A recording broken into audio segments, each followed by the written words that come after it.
मान लो आपकी एक नोटों से भरी पर्स यहाँ छूट जाए, या कोई महंगा रत्न हीरा कुछ छूट जाए, वापस आओगे ना लेने के लिए? ढूंढने आओगे ना? क्यों? क्योंकि वो नोटों की जो पर्स है वो आपकी है, हार आपका भाई, आपको आपकी कामना वासना बंधी हुई है, आपको लेने आना पड़ेगा। तो संसार की जितनी भी पराई चीजें जिनको मैंने अपना माना हुआ है, जब तक मैं उनको अपना मान रहा हूं, उनको लेने के लिए मुझे आना पड़ेगा, उनके आसपास ही भटकना पड़ेगा। तो जब मुझे लेने के लिए आना है तो मैं किसको अपना मानूं? परमात्मा को अपना मान लो तो उसके पास जाना पड़ेगा। सीधा फॉर्मूला है ना?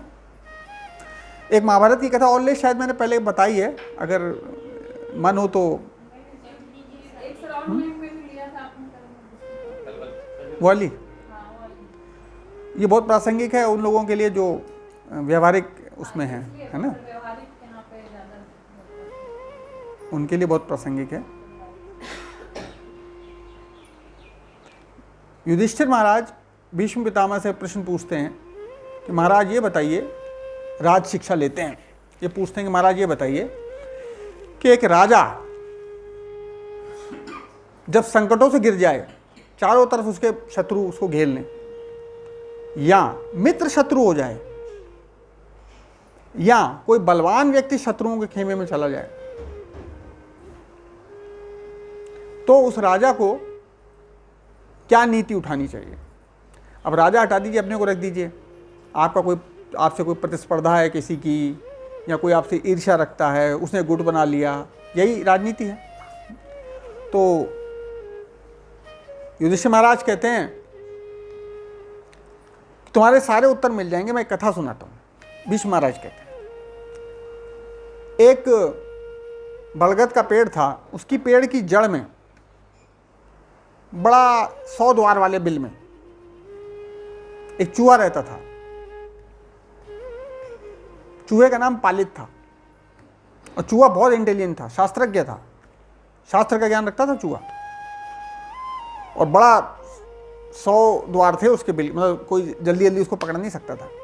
उसी पेड़ की ऊपर की डाल में एक लोमेश नाम का बिल्ला रहता था, बिल्ली, वो भी बहुत इंटेलिजेंट था।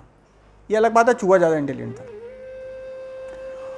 उसी जंगल में एक बहेलिया भी रहता था, जो शाम को सूर्यास्त के समय आता था, अपना जाल बिछा देता था, और जो भी फंस जाए सुबह आके बटोर ले आता था। तो एक बार जब चूहा अपने बिल से बाहर निकला, उसने देखा बिल्ला फंस गया, बड़ा मुस्कुराया। चूहे का तो शत्रु है, तो बिल्ला बड़ा खुश हुआ, अरे वाह, चूहा बड़ा खुश हुआ कि बिल्ला फंस गया। खैर उसने देखा मांस के कोने, जाल के कोने में थोड़ा सा मांस लगा है। चूहे ने कहा चलो ये एंटरटेन कर लेते हैं। वो अपना वो मांस खाने लगा। अभी वो मांस खा ही रहा था, उसने कनखियों से देखा कि एक नेवला पीछे उसके ऊपर घात लगा रहा है। दूसरी कनखी से देखा एक उल्लू पेड़ पे बैठ के उस पर घात लगा रहा है, अर्थात, और आगे बिल्ला। 120 डिग्री पे शत्रु, 360 होता है, एक ये एंगल, ये एक एंगल, और एक ये एंगल, कहाँ जाए? गिर गया वो तो। चूहे ने कहा भाई मैं तो अब चूहे ने अपनी शास्त्र नीति को याद किया, कृष्ण को याद किया। तो चूहे को याद आया कि जब सारे शत्रु तुमको घेर लें, तो जो शत्रु विद्वान हो उससे बात करनी चाहिए। तो तीनों हैं, उल्लू तो उल्लू है, नेवला भी बेकार है, बिल्ला चालाक है, बिल्ला जो है विद्वान है। दूसरा, बिल्ला खुद संकट में, बिल्ला खुद संकट में है, तो बिल्ले से बात करना, शास्त्र कहता है बिल्ले से बात की जा सकती। तो चूहे ने बड़े मधुर वाणी में बिल्ले से बोला कि हम और तुम तो एक ही जगह रहते हैं, तुम ऊपर रहते हो, हम नीचे पड़ोसी हैं हम दोनों। बिल्ला उसको सुन रहा था और बोला जो साधु पुरुष होते हैं ना, वो 7 कदम साथ चलते हैं तो मित्र हो जाते हैं। चूहा बोलता है सताम सात पदम मैत्रम, साधु 7 पद साथ चलने पर मित्र हो जाते हैं, और हम और तुम तो पड़ोसी, 7 क्या 7,500 कदम चल चुके हैं, तो हम तुम दोनों तो।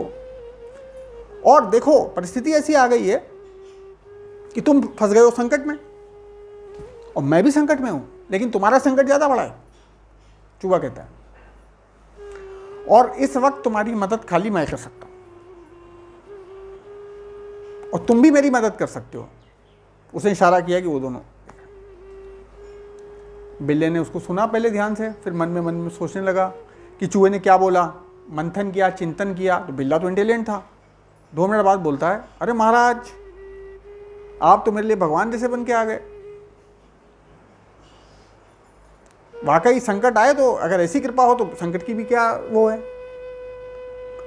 याद रखना कि तुम्हारे पूरे वंश पे, तुम्हारे पूरे कुल पे मैं जो हूं ढाल की तरह खड़ा हूंगा अगर आपने मुझे सेव कर दिया, बिल्ला कहता है।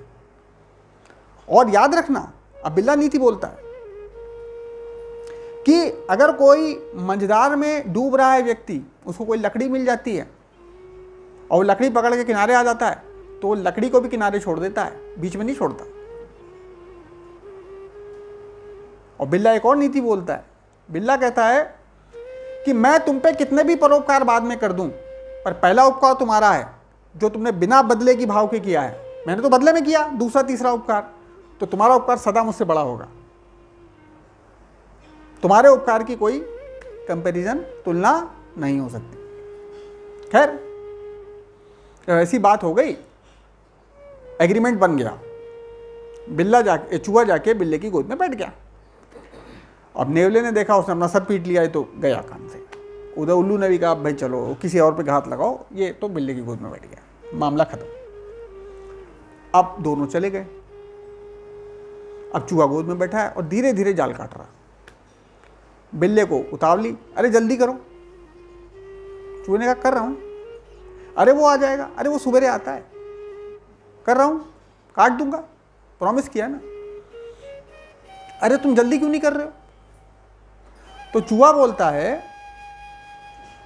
कोई कार्य यदि पहले कर दिया जाए उसका कोई फायदा नहीं होता, नुकसान होता है। अतः असमय में सारे कार्य अधूरे छोड़ देने चाहिए।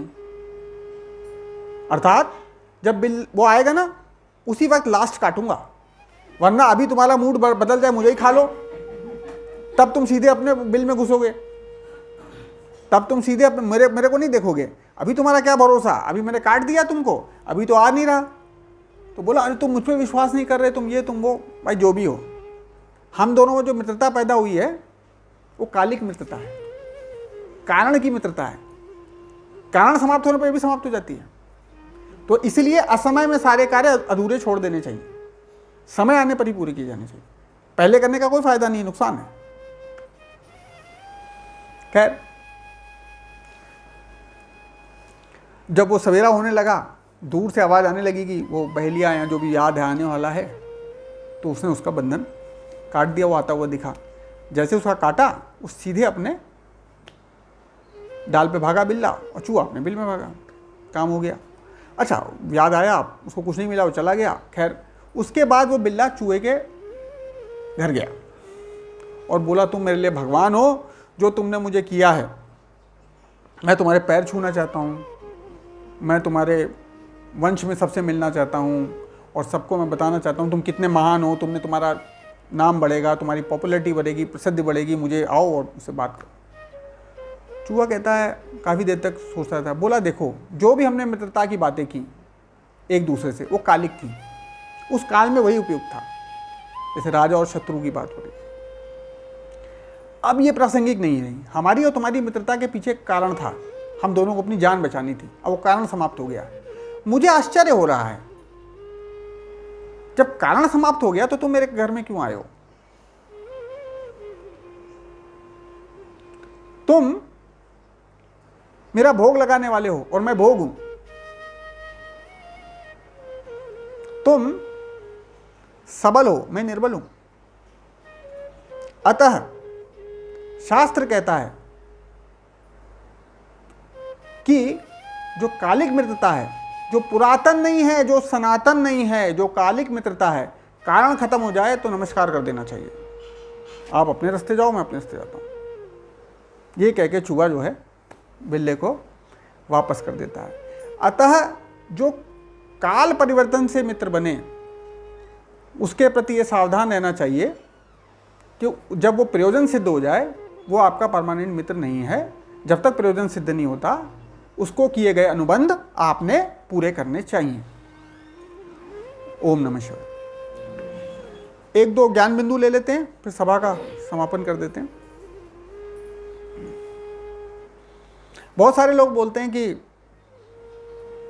इतनी गलती हो गई, इतना पाप हो गया, हमने इतना पुण्य कर दिया तो निपटारा हो गया। निपटारा नहीं होता। उदाहरण से मैं बता रहा हूं कि आपकी वाइट कपड़े पे या शर्ट पे छटांग भर कीचड़ लग जाए तो क्या छटांग भर पानी से निकल जाएगा?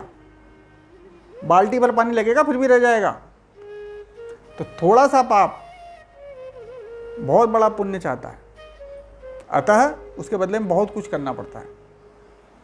अब बहुत सारे लोग बोलते हैं, जैसे आज मुझे कोई बोल रहा था जब मैं कार्यालय में था, कि वो हिंदू जो हैं वो मूर्ति पूजा करते हैं, ये वो फलाना थे। तो मैंने उसको बोला कि सनातन धर्म में ईश्वर जो है निराकार है, नराकार है और निराकार है। और जो कुछ भी कहीं भी उठाया गया है किसी भी धर्म में, वो सब इसी से उठाया गया और कुछ है ही नहीं, नया कुछ भी नहीं है। नराकार अर्थात सगुण साधक, निराकार अर्थात ज्ञान योगी, निराकार अर्थात तीर्थ सागर, गंगा के आकार का। इसके अलावा कुछ नहीं है कहीं भी। चाहे किसी भी धर्म को उठा लो, ये एक बहुत बड़ा वृक्ष है जिसमें एक एक डाली तोड़ के सबने ले ली है। सब कुछ इसी की उपज है, ओरिजिनल किसी के पास कुछ नहीं है हमारे जो धर्म में। आगे एक और छोटे छोटे बिंदु लेते हैं, बहुत सरल भाषा में ले रहा हूं जिससे समझ में आए सबको। त्याग पूर्ण कब होता है? जब तक त्याग का अभिमान है त्याग पूर्ण नहीं होता। शास्त्र कहता है त्याग पूर्ण तब होता है जब उसका अभिमान छोड़ दो। वैसे ही जैसे मल मूत्र के त्याग का अभिमान रहता है क्या? नहीं रहता ना। वैसे अभिमान उसका जब छोड़ दोगे त्याग करने का, दान करने का, तो पूर्ण त्याग होता है। चौथा बिंदु, व्यक्ति को अपनी वाणी सुई के समान रखनी चाहिए, कैंची के समान नहीं रखनी चाहिए। क्यों? सुई दो को सिल के एक करती है, कैंची एक को काट के दो कर देती है। बहुत सारे पंथों में बोला जाता है कि देह बुद्धि कम करो, देह का त्याग करो, देह में ममता कम करो। अरे देह से हमारा संबंध है ही नहीं, हमारा संबंध सिर्फ परमात्मा से है। हमें क्या त्यागना है? देह से संबंध नहीं त्यागना है। हमने जो एक गलत मान्यता रखी हुई है, इस मान्यता का सिर्फ त्याग करना है। हमने गलती कर रखी है, उसको धीरे धीरे कम करते जाना है। दान और पुण्य बढ़िया कैसा हो? दान और पुण्य वहां बढ़िया होता है जहां ममता नहीं होती। जैसे कोई डॉक्टर बीमार हो जाए, वो दूसरे डॉक्टर को दिखाता है क्योंकि उसकी ममता नहीं है। उसी तरीके से जब तक आप अपने घर वालों की सेवा कर रहे हो और मोह आसक्ति में फंसे हो तो सेवा नहीं है। मोह आसक्ति कम कर ली तो वो वही दान और पुण्य बन जाता है।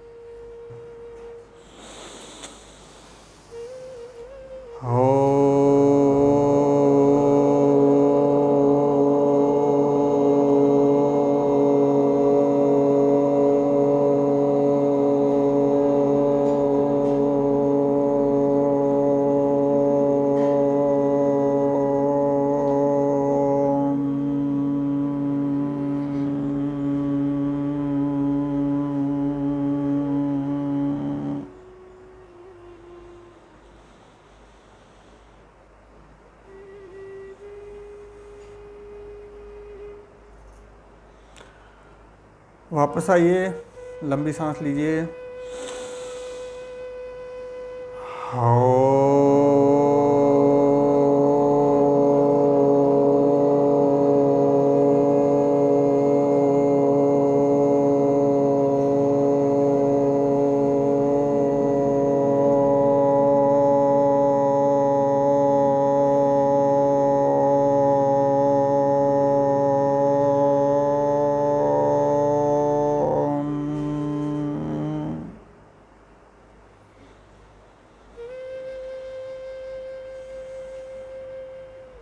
इस शून्य में अपने इष्ट को देखिए, क्योंकि शून्य ही विराट है, शून्य से ही सब कुछ उद्भव हुआ है।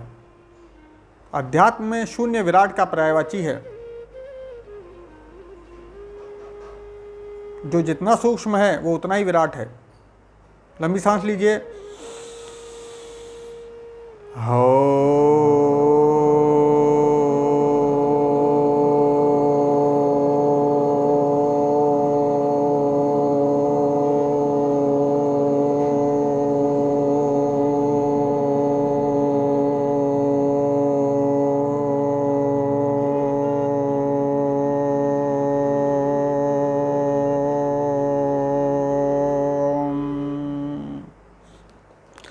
ओम नमः शिवाय।